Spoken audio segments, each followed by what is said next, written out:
வணக்கம் மக்களே, welcome to FDFS with Mohi. So obviously எல்லாருக்கும் தெரிஞ்சிருக்கும் இன்றைக்கி நாம் எந்த படத்தை பற்றி ரிவ்யூ பண்ண போகிறோன்னு. மோகன்லால் அவர்களுடைய நடிப்பில் பிருத்திவிராஜ் அவர்களுடைய இயக்கத்தில் ரிலீஸ் ஆகிருக்க L2 எம்புரான், அதாவது லூசிஃபர் 2 படத்தினுடைய ரிவ்யூ தான் பார்க்க போகிறோம். ஸோ நீங்கள் லூசிஃபர் படம் பார்த்துருப்பீங்க, நிறைய மேக்ஸிமம் ஆஃப் பீப்புள்ஸ் பார்த்துருப்பீங்க. அப்படி பார்க்கலனாலும் அமேசான் ப்ரைமில் இருக்குது. ஸோ அந்த லூசிஃபர் பார்த்துட்டு பார்க்கும்போது உங்களுக்கு நல்ல ஒரு கனெக்ட் ஆகும். அப்படி ஒருவேளை நீங்கள் பார்க்கவே இல்லை அப்படின்னாலும் ஒன்றும் பிரச்சனை இல்லை.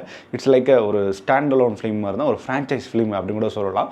ஸோ இது ஒன் ஆஃப் த சகாப்தம் கூட சொல்லலாம். ஸோ அதனால் நீங்கள் பார்க்குறோன்ற பெருசாக எஃபெக்ட் போட வேணாம். இது பார்க்காம பார்த்தீங்கன்னாலும் உங்களுக்கு படம் புரியறதுக்கான நிறைய சான்சஸும் இருக்குது. அண்ட் இந்த படத்தில் மேலும் லீட் பண்ணியிருக்காங்க டொவினோ தாமஸ் அவர்கள், மஞ்சு வாரியர், இந்திரஜித், அப்புறம் ஜெரோம், அப்புறம் எரிக், அப்புறம் பிருத்திவிராஜும் இந்த படத்தில் ரோல் பண்ணியிருக்காரு. அண்ட் நிறைய கேமியோஸ் வருது. ஆக்சுவலி இந்த படத்தில் நிறைய ரோல்ஸ் இருக்குது. அண்ட் சுராஜ் இந்த படத்தில் நடிச்சிருக்காரு. சுராஜ் இன்றைக்கி 2 ரிலீஸ் ஆகுது அவருக்கு. வீரதீரஸ்வரனும் நடிச்சிருக்காரு, இந்த L2லையும் நடிச்சிருக்காரு. அண்ட் நிறைய கேரக்டர்ஸ் வராங்க. அது எல்லாமே நீங்கள் மேக்ஸிமம் லூசிஃபர் 1ல் பார்த்துருப்பீங்க. அதே கேரக்டர்ஸ் தான் இந்த படத்தில் வராங்க. அண்ட் இந்த படம் கொடுத்த பில்டப், ஆக்சுவலி படத்தில் பில்டப்பை தாண்டி ப்ரமோஷன் பயங்கரமான ஹைப்பு கொண்டு வந்துடுவாங்க. ஏன்னா இது வரைக்கும் நான் பார்த்த மலையாள படத்தில் பார்க்காத ஒரு ஹைப்னால் அது இந்த படத்துக்கு கூட சொல்லலாம். ஏன்னா எனக்கு பர்சனலாக நான் சொல்லிக்க விரும்புகிறேன்.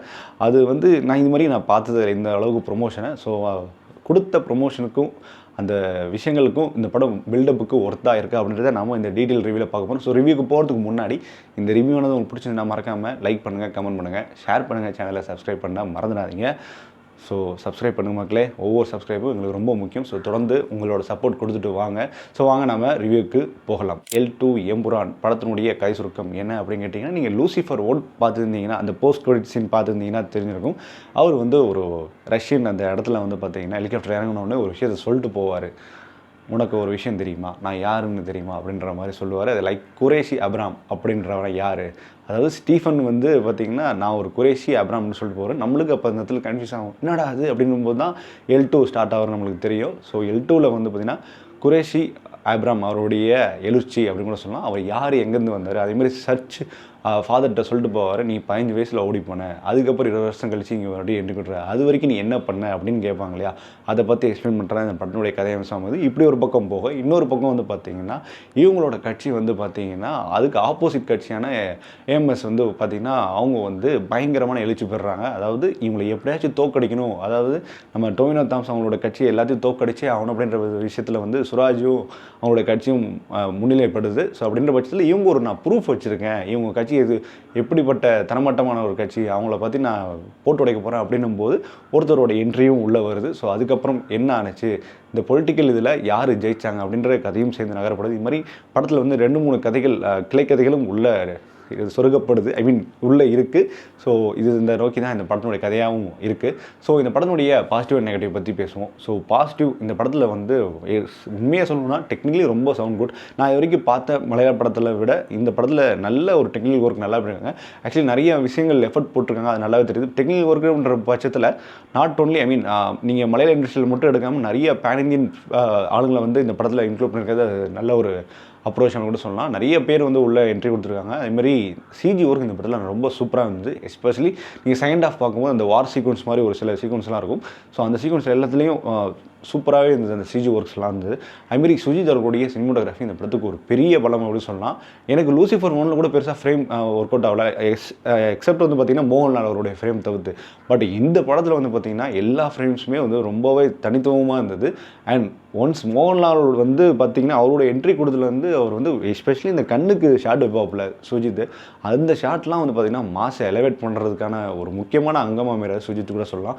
மியூசிக் இந்த படத்தில் ஒரு பெரிய பேசும் பொருளாகவும் அமைஞ்சிருக்கு. படம் ஃபுல்லாகவே ஒரு லைக் ஒரு கேஜிஎஃப்ஓ, ஒரு சலாரோ, அந்த மாதிரி படங்கள் பார்த்த ஒரு ட்ரீட் இருக்கும் இல்லையா, அதே மாதிரி இந்த படத்தில் ட்ரீட் பண்ணியிருப்பாங்க.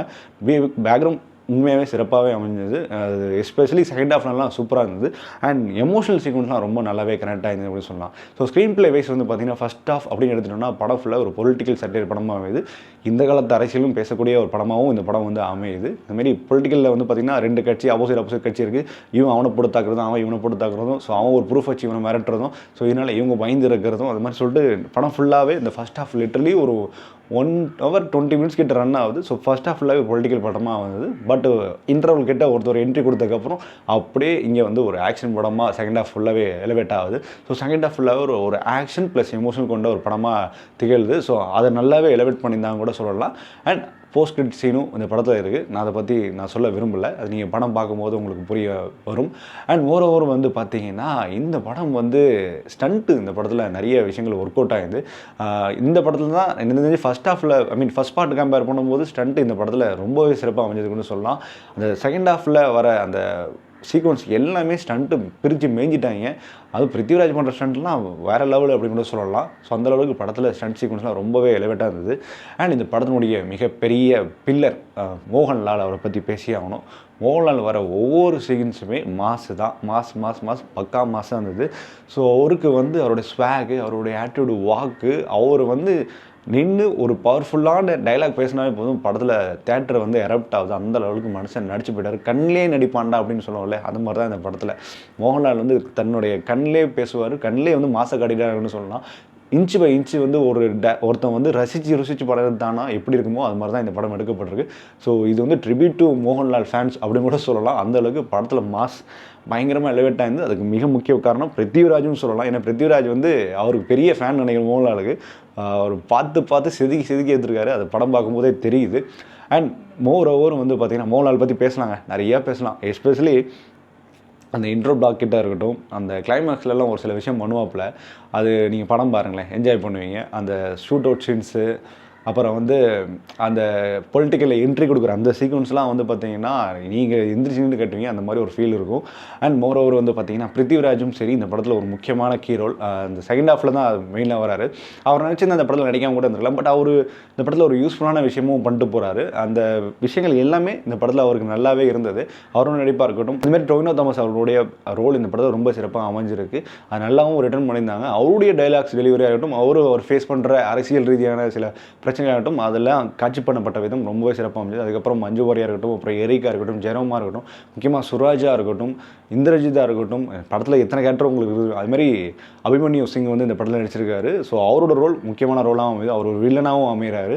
ஸோ அந்த ரோல் எடுத்தப்பட்ட விதமாக இருக்கட்டும், இது மாதிரி எல்லாருமே அந்த படத்துக்கு வந்து வேல்யூபுளாக இருந்தாங்கன்னு தான் சொல்லிடணும். எந்த ஒரு கேரக்டருமே வேல்யூபுள் இல்லாத கேரக்டராக இந்த படத்தில் திகழல. எல்லா கேரக்டருமே ஒரு படத்தில் நல்ல ஒரு வேல்யூவாக தான் இருந்தாங்க. ஸோ இந்த படத்தில் வந்து இவ்வளவும் நல்லதாக சொல்லிட்டியே, இந்த படத்தில் வந்து பிரச்சனையே இல்லையா அப்படின்னு கேட்டிங்கன்னா பிரச்சனை இருக்குது. படம் வந்து 3 hours கிட்ட ரன் ஆகுது. ஸோ 3 hours வந்து பார்த்தீங்கன்னா நீங்கள் வந்து இப்பயே சொல்லிடுறேன், நிறைய லைக் வந்து நிறைய ஸ்டண்ட் சீக்வன்ஸ் இருக்கும். படம் ஃபுல்லாகவே மாசாக கீஸாக இருக்கும் அப்படிலாம் ரொம்ப எதிர்பார்க்க வேணாம். இருக்குது, ஆனால் அது எல்லாமே மேக்ஸிமம் வந்து பார்த்திங்கன்னா செகண்ட் ஹாஃபில் மட்டும் தான் இருக்கும். பட் ஃபஸ்ட் ஹாஃபில் வந்து ஃபுல்லாகவே பொலிட்டிக்கலாக இருக்கும். ஸோ பொலிட்டிக்கல் அப்படின்ற பட்சத்தில் நிறைய கீஸ் ரோல்லாம் காட்டுவாங்க, நிறைய விஷயங்கள் காட்டுவாங்க, நிறைய கேரக்டர்ஸ் வந்துக்கிட்டே இருப்பாங்க. ஸோ ஒரு கேரக்டரும் வந்து பேஸ் பண்ணிகிட்டே இருப்பாங்க.